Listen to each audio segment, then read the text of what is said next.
Hello guys, இன்றைக்கி ஒரு சின்ன க்ரியேட்டிவாக ஒரு கிராஃப்ட் எப்படி பண்ணலான்னு பார்க்கலாமா?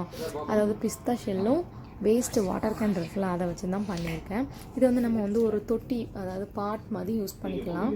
அப்படி இல்லை நீங்கள் பென் ஸ்டாண்டாக கூட யூஸ் பண்ணிக்கலாம், இல்லை டேபிளில் வந்து ஒரு அழகு பொருள் மாதிரி கூட நீங்கள் யூஸ் பண்ணிக்கலாம். இதுக்கு வந்து வேஸ்ட்டான வாட்டர் பாட்டில் ஒன்று தேவை. பிஸ்தா ஷெல், அதாவது நான் வந்து 7 கேனில் உள்ள ஹாஃப் போர்ஷன், அதாவது கீழே உள்ள எண்ட் போர்ஷன் எடுத்து கட் பண்ணியிருக்கேன்.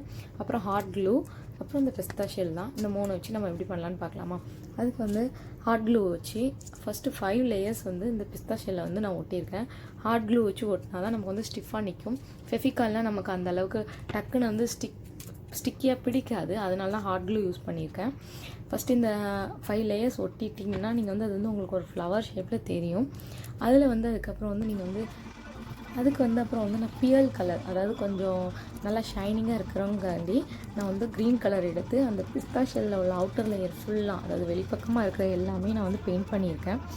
நல்லா ஃபுல்லாக பெயிண்ட் பண்ணிங்கன்னா உங்களுக்கு நல்லா ஷைனிங் லுக் கிடைக்கும். நார்மலாக பார்க்குற பிஸ்தா ஷெல்லை விட இது வந்து கொஞ்சம் நல்லாயிருக்கும். அப்புறம் கீழே உள்ள போர்ஷனுக்கு வந்து சாதாரணமாக ஒயிட் கலர் இருக்குல்ல, அதுதான் நான் ஃபஸ்ட் கோட் போட்டிருக்கேன். நீங்கள் வந்து இதுக்கு வந்து 2 கோட் போடுங்க. அப்படின்னா தான் வந்து நமக்கு அந்த கேனோட ஒரிஜினல் இது வந்து நமக்கு ரெஃப்ளெக்ட் ஆகாது. அப்புறம் இந்த மேலே இந்த பிஸ்தா ஷெல்லுக்கு வந்து நான் வந்து பாசி மாதிரி அந்த பிஸ்தா ஷெல்லுக்கு இடையில ஒட்டுறதுக்காண்டி எடுத்துருக்கேன். அது கொஞ்சம் நமக்கு வந்து நல்லா ஒரு டிஃப்ரெண்ட் மாடலாக இருக்கும். பூக்குள்ளே இருக்கிற மாதிரி இருக்கும். அது நல்லா இருந்துச்சு பார்க்குறதுக்கு. ட்ரை பண்ணியிருக்கேன். இதேமாரி நீங்களும் அங்கேயும் இங்கேயுமா அந்த பாசி எடுத்து ஒட்டிடுங்க. அப்புறம் கீழே வந்து அந்த ஒயிட் கலர் இருக்குல்ல, நம்ம பெயிண்ட் பண்ணியிருந்தோம்ல, அதில் வந்து இந்த கண்ணாடி ஸ்டோன் மாதிரி இருக்கும். அதில் வந்து இந்த டைமண்ட் ஷேப்பில் இருக்கிறத எடுத்து ஒவ்வொரு பக்கமாக, அதாவது 2 லேயர் போட்டிருப்பேன், மேலேயும் கீழேயும்.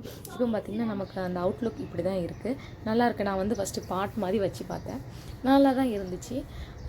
அது அப்படி இல்லை அப்படின்னா நீங்கள் வந்து பென் ஸ்டாண்டாக கூட யூஸ் பண்ணிக்கலாம்.